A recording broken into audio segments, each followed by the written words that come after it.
Hello, my name is Rachel Jones, and I am the Regional Director of Intellectual and Developmental Disabilities Operations with New Vista. I've been working in the field of intellectual and developmental disabilities for 14 years now, and I'm really happy to be sharing this information with you about services for folks with intellectual and developmental disabilities here in the state of Kentucky. We are going to be reviewing services for folks throughout the lifespan, so some of these may apply to your situation, some may not, but I hope that you'll walk away from this presentation feeling like you have a little bit better idea about what might be available, what sort of supports and services could benefit individuals in your life.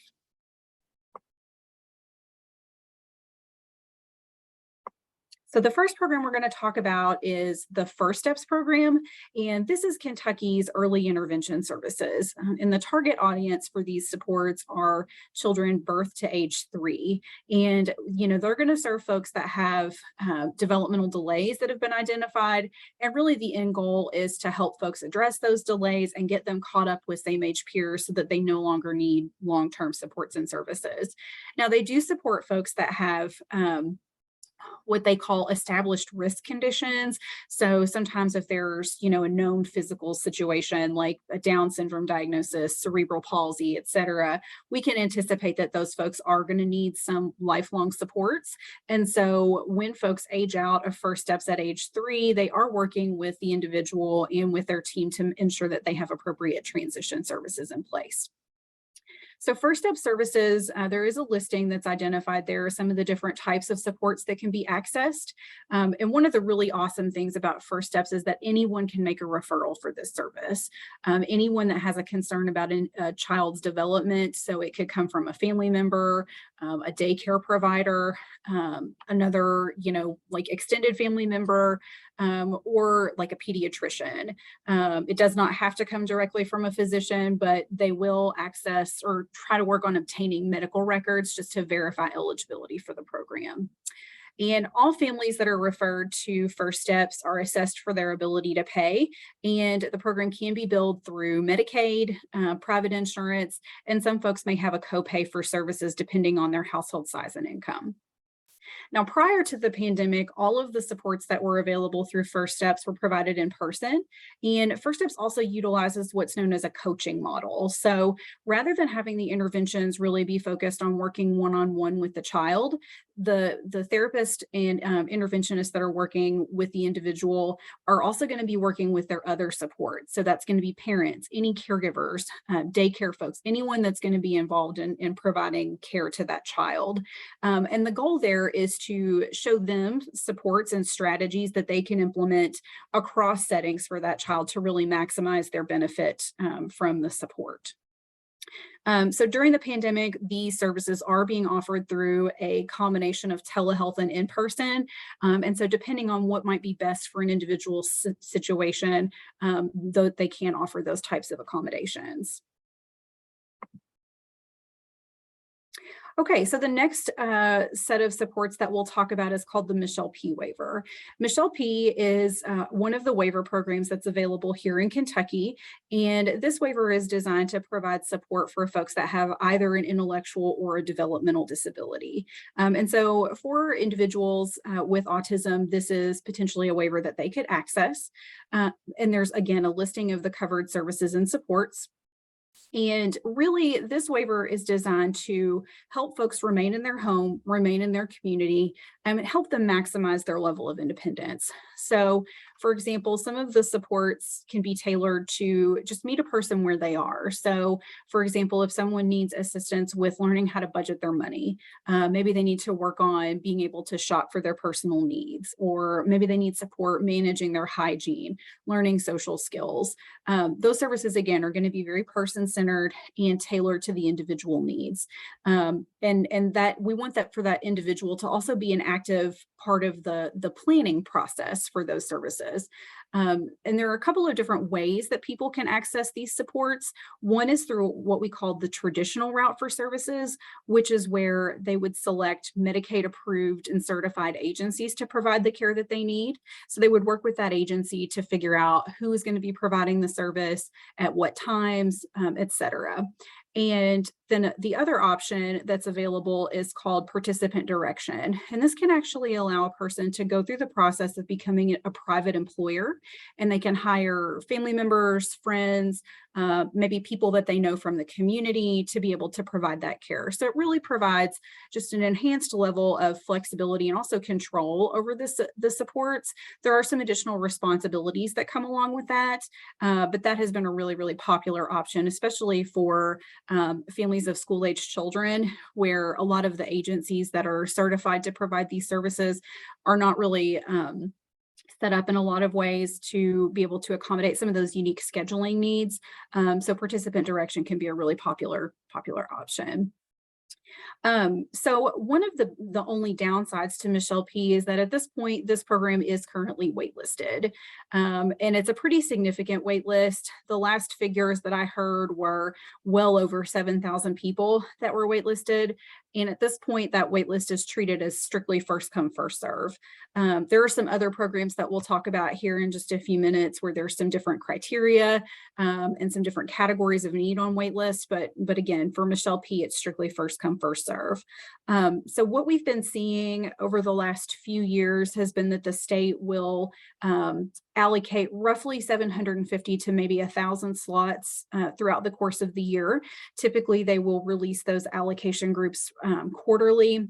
And so we're seeing movement, but it's just very slow movement of that wait list. So one of the biggest takeaways that I hope that you'll have from this presentation today is that if you ever anticipate needing to utilize long-term and supports and services, go ahead and access these wait lists now. Because that movement is so slow, the hope is that by the time you really need it, that it'll be available to you, that there will have been enough movement on that wait list.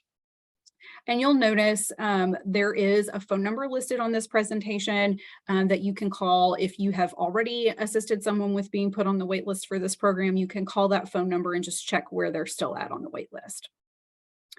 So in terms of the referral process for Michelle P, anyone that's interested in supports can contact any approved provider of waiver services to be assisted with a waitlist application. And the application is actually housed in a system called the Medicaid Waiver Management Application.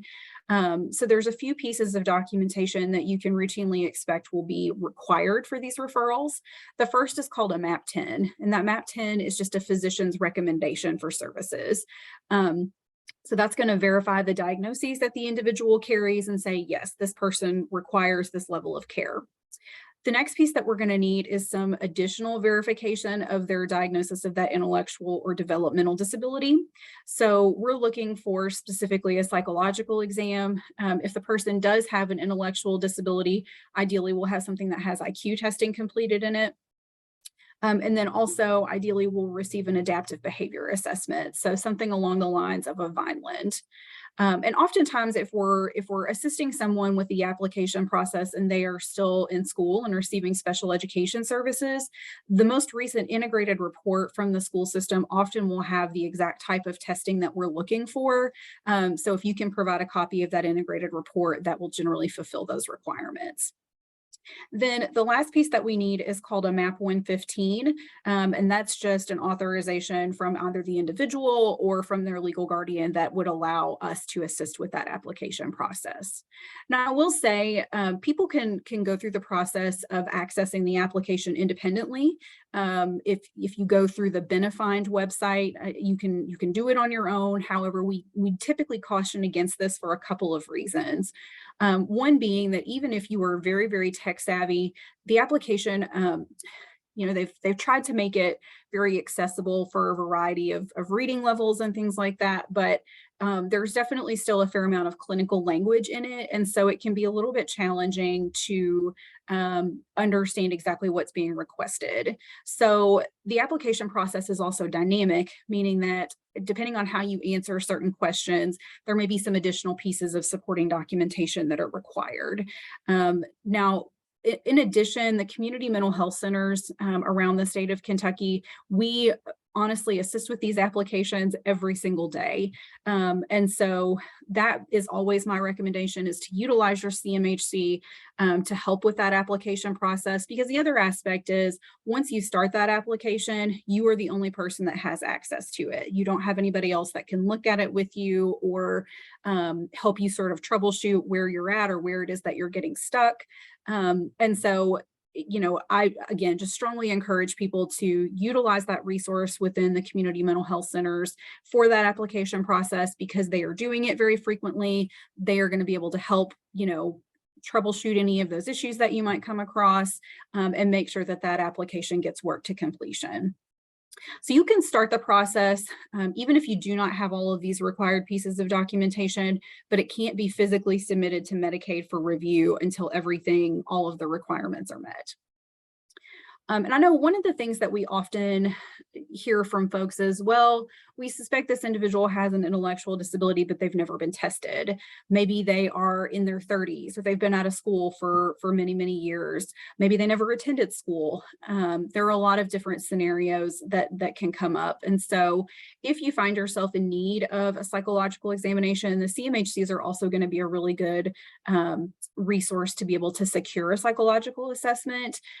We have grant funds that are available, which we'll talk about in just a little bit more detail here later in the presentation, but we can link you with providers to get that testing done. Now, what I will say is that in order to qualify for any of these waiver services that are related to intellectual or developmental disabilities, we do have to have proof that that disability was onset prior to or during the developmental period. So if it is an older individual, it's going to be really important that we have someone that can provide collateral information and a really strong developmental history to prove that that disability was present prior to adulthood.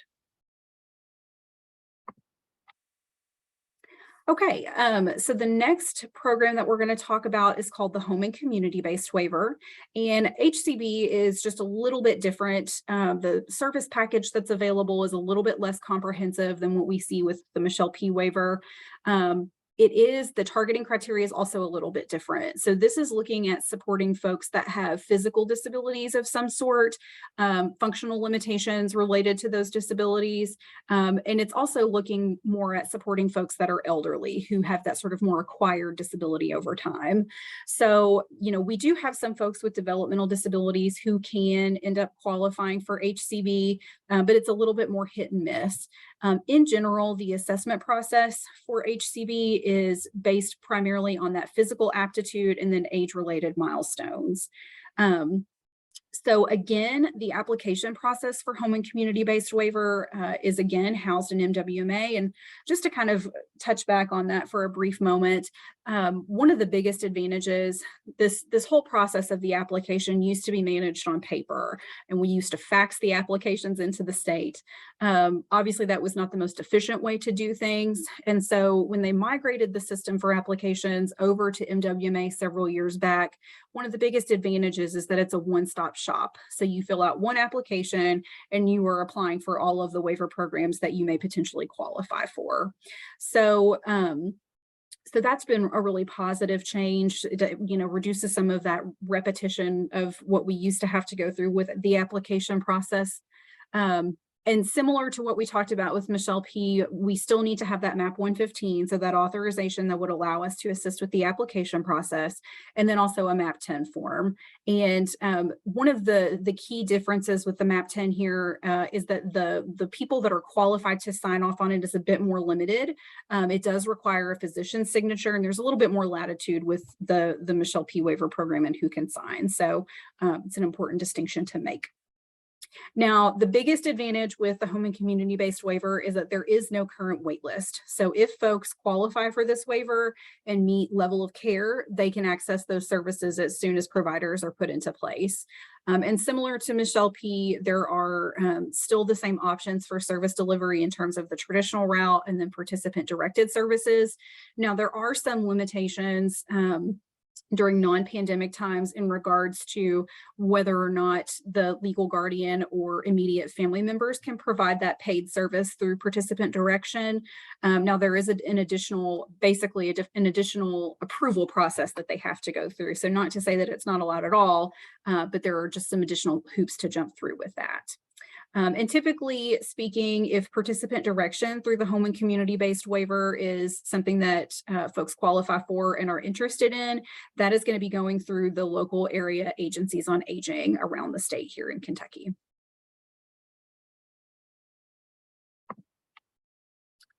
Okay, so the next program we're going to talk about is the Supports for Community Living waiver. And I like to think of Supports for Community Living as really kind of the gold standard for waiver services here in our state. Now, the targeting criteria, again, is a little bit different than what we've talked about for Michelle P. and the home and community-based waiver. This waiver is specifically for folks that are adults that have a diagnosis of an intellectual disability. So, you know, if we're talking about folks with autism, sometimes we have that intellectual disability component, sometimes we don't. So this is really going to be a service that may or may not be appropriate for someone with autism. It's really going to depend to a large extent on their individual circumstances. So again, Supports for Community Living really has the most comprehensive package of services that's available. It does provide residential care. And so really folks can access their waiver supports 24 hours a day, 7 days a week. It has a lot of supports that are available to help deal with clinical issues. So, for example, if there's some really challenging behaviors, it can cover positive behavior supports as well as psychological services. If the person has some unique dietary needs, it can also cover nutrition supports. So really a lot of things that are unique about this waiver. And in terms of the residential component, this is one of the pieces that folks often have a lot of questions about. Residential services within the waivers are really designed to look like community living. You know, most often there are you know, staffed residences that are just little 3-bedroom ranch style homes plopped down in neighborhoods all around the state. There can be up to 3 individuals living in a home. And then depending on the agency that's providing the service, sometimes there's a rotation of staff that are there working around the clock or whenever there are participants that are there at the home. Sometimes there are live-in caregivers. It really just kind of varies depending on the specific situation of the individual. Now, one of the biggest trends that we've seen in the last probably 5 to 7 years within SCL is that many providers are moving away from the staffed residence and group home models towards what we call family home providers. And these actually used to be referred to as adult foster care. And I think that's a good way to conceptualize what this type of living arrangement looks like. So with family home providers, a caregiver will go through the process of training and becoming certified to be a family home provider. So they will contract with an agency to become a provider, and then they will actually have waiver participants move into their family home. The intention of this is, again, to really maximize the community feel for the participant and to make their life look as close to life for any typical person as possible. You know, the goal is really to make sure that the waiver participants are involved in all aspects of family life. So, for example, if they like to go to sporting events on the weekends, that waiver participant is going to go with the family to sporting events. If they want to be active in church, then they'll be supported to be active in church. If they have interest in a hobby, like let's say they want to go four-wheeling, that they'll be matched with a family that has similar interests. And so that's been really positive in a lot of ways as far as the quality of care that's being provided to individuals that are in residential services. However, it's also not a great model for everyone. You know, if you have a person that has a really irregular sleeping schedule. Maybe they have some really challenging medical needs or behavioral health needs.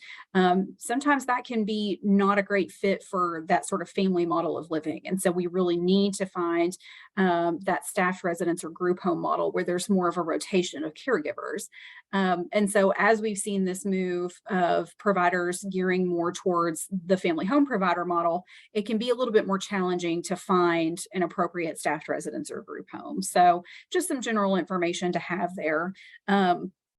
I think a lot of families are often hesitant to think, oh, I may need to access that someday. None of us want to face our own mortality. It's a challenging thing, even in the best of circumstances, to start thinking about.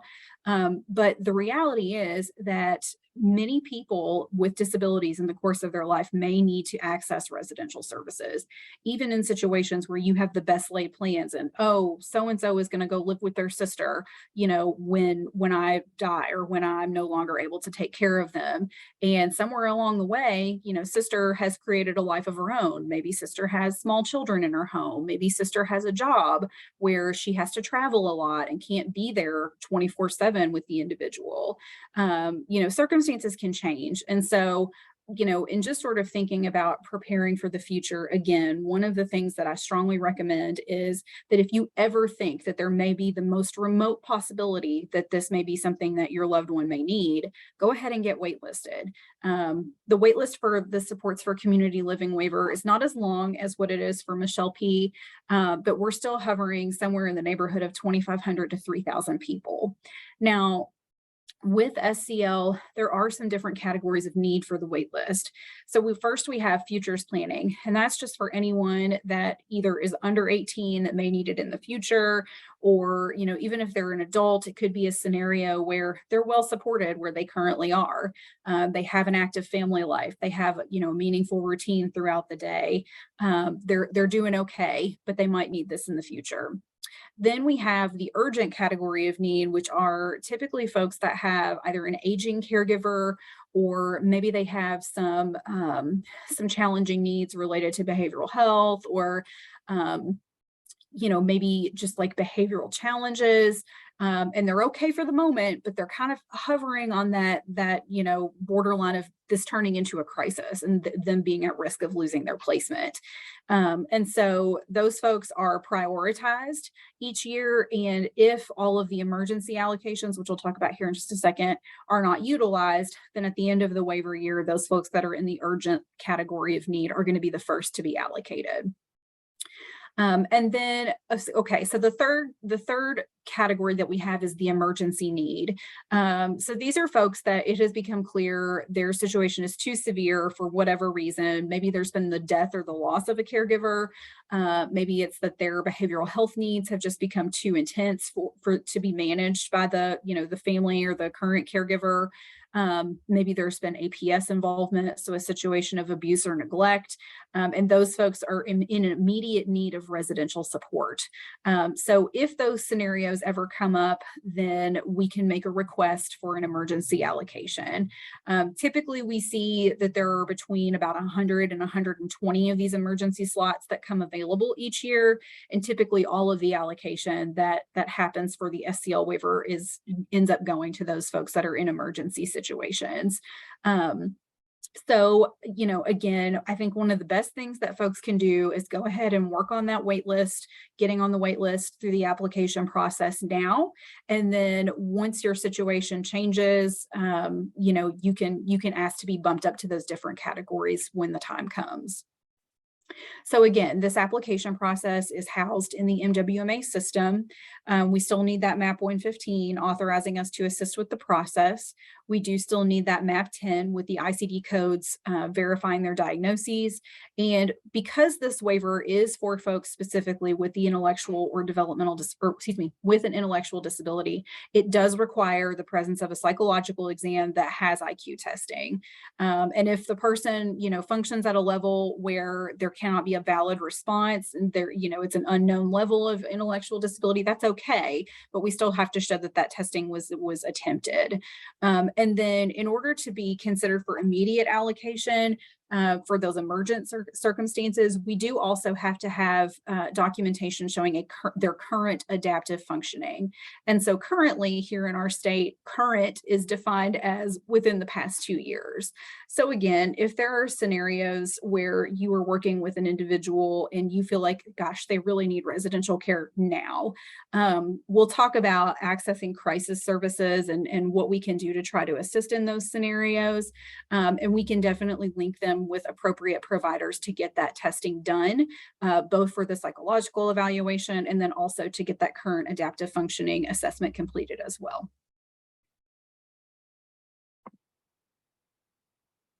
Okay, so Waiver Redesign. This is a link just to a quick little blurb about Waiver Redesign. So what I will say is that nothing is certain but change. And so the information that is being provided in this presentation today is current. This is the information for how Kentucky does things right now. But in my 14 years, there has been lots and lots of change within the waiver programs. And in fact, prior to the pandemic, the state was in the process of looking at redesigning several of the waivers. And so that process was put on hold during the pandemic, but we do anticipate that it will begin again at some point in the future. And so all of this is subject to change. So just keep your eyes, keep your ears on the ground as far as that sort of thing is concerned. And typically, again, your community mental health centers are going to be very much on the pulse of what is going on at the state level. And so if you're looking for any updated information, most certainly check the Department for Medicaid Services website. All of their provider letters and things like that are posted publicly, but you can certainly also contact the community mental health centers for some updates. So you may be asking yourself, what is a community mental health center? Within the state of Kentucky, there are service regions, as you can see on this map, that are divided up around the state. So the community mental health center is really intended to be a safety net type provider. And so we are going to be sort of that first line point of entry for a variety of different types of services. Community mental health centers provide mental health supports, substance use supports, and then also intellectual and developmental disability services.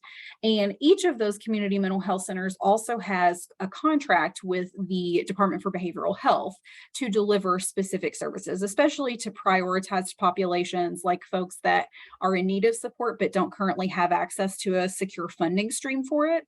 So what do you do? What do you do if you're in a situation where you know that someone needs waiver supports, but they're waitlisted and doesn't feel like there's anywhere else to go?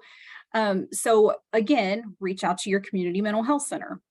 When waiver services aren't available, those community mental health centers have state general fund dollars that can potentially be used for folks that have a qualifying diagnosis to provide waiver-like services. Now, what I'll say about state general fund services is that you want to think of these as first aid, so to speak. So this is sort of that Band-Aid. We know that there are some really significant needs for this person. So what can we do to try to help you, make your way through and maintain the current placement, maintain in the community until those waiver supports, those long-term supports become available.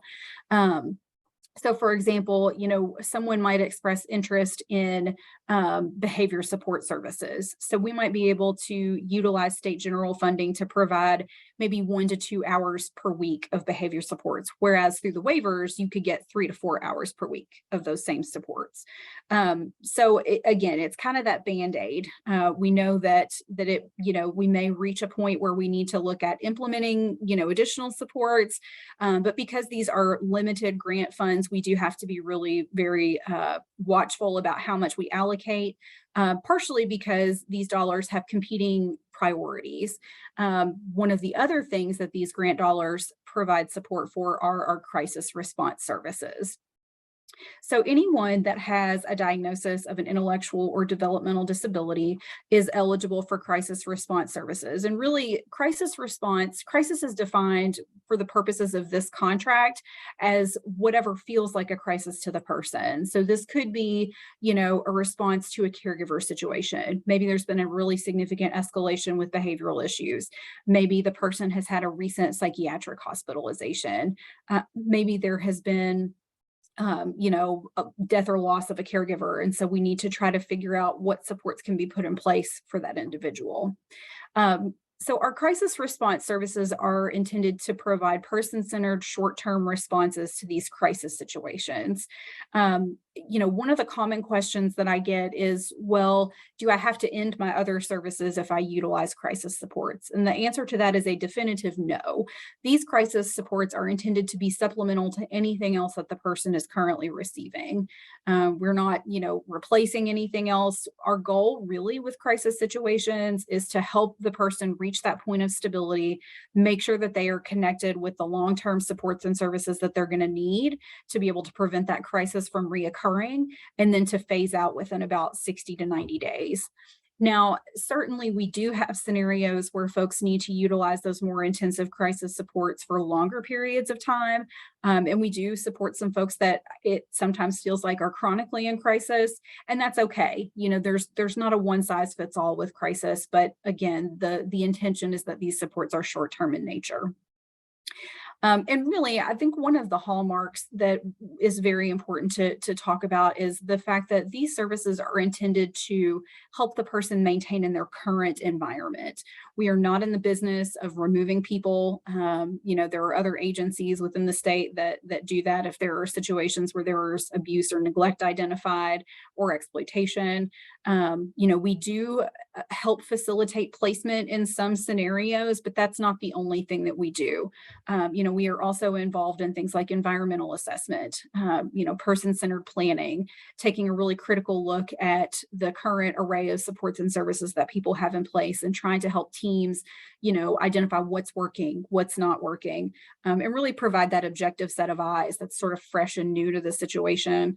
And so I think that's a really valuable piece. Now, I will say, you know, we do have a limited toolkit as well. Typically speaking, you know, what we can offer is very much similar to, again, what's available through the waiver. We fully recognize there are lots of gaps in the service delivery system, but you know, we are very involved in advocacy efforts as well to try to make sure that we're closing those gaps as best we can.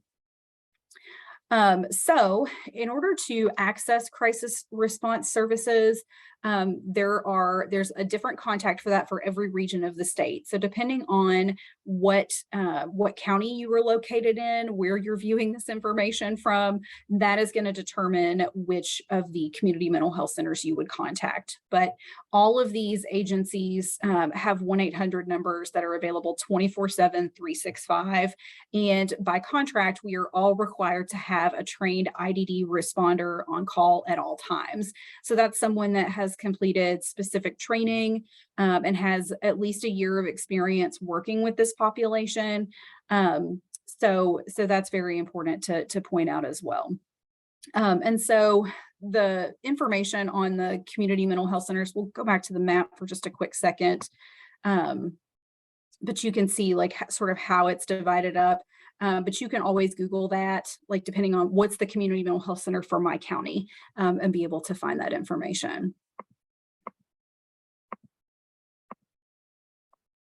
Okay, so the next program that we will touch base on is called the Heart Supported Living Program. And this is actually a grant funded program. And any Kentuckian with a disability as defined by the American Disabilities Association and KRS 210.770 can apply for this. And Heart is one of my favorite programs because I think that this program offers really probably the most flexible supports of any program within our state. So these grant funds can be made available for one-time purchases or ongoing supports. So it can cover things like home modifications if someone has a physical disability. It can cover adaptive equipment. It can help provide funding for service animals, vehicle modifications, or it can cover, again, those ongoing supports. So things like respite or personal care. You know, for folks that have waivers like home and community-based waiver or Michelle P, there are limits to how much service can be received. And so Heart can be a great way to supplement what's available if you can justify that there's that ongoing need for more than what those waiver programs can provide. So the application process for Heart is those applications are due on April 1st of every year, and the scoring process will take place prior to July 1st. And then potentially that funding can come available at the start of that fiscal year, so July 1 of each year. And the Heart program is administered at this point by the Centers for Independent Living. So again, you can Google Heart Supported Living or follow the link on this webpage to take a look at what is the specific agency that's administering the grant for my county, and the regional coordinators through those agencies are able to assist with the application process. So that's a really great program to be aware of as well. Then lastly, I think, you know, becoming involved with advocacy groups is one of the absolute best ways as a parent or caregiver of an individual with a disability to really find your community. There are so many challenges to being in that type of role. In a lot of ways, you have to learn a new language. There are so many acronyms. There are so many different service programs to navigate. And then there's special education and behavioral issues and just trying to, make sure that you can make it through the day. No one understands that quite as well as people that are in the same boat as you. And so a lot of these advocacy organizations are a great way to get connected with other families, other caregivers that are really in that same boat with you. So I've got some icons here, just some different organizations around the state that I think are a great starting place to meet other people and to learn more about resources. Many organizations, have lots of educational opportunities to learn about different benefits, different programs, things that can help you figure out, what do I do? What's my next move? And so definitely recommend getting linked with some of these advocacy organizations. And then finally, just got my contact information here. Again, my name is Rachel Jones, and I am an employee of New Vista. So I'm happy to answer any questions that you may have regarding services and supports for folks with disabilities here in our state. Again, it is an ever-changing landscape. And so I would say sort of my takeaway message at this point is don't get discouraged. This is a marathon. It's not a sprint. So just because, you feel like you've hit that brick wall moment, don't give up. Take a deep breath, get yourself back to center, and then just take the next step. I know that it's super, super hard, super, super challenging, but there are folks that want to help you. So just be persistent, be that best advocate for your loved one, and don't give up. So again, thank you so much for your time today, and I look forward to hearing from everyone.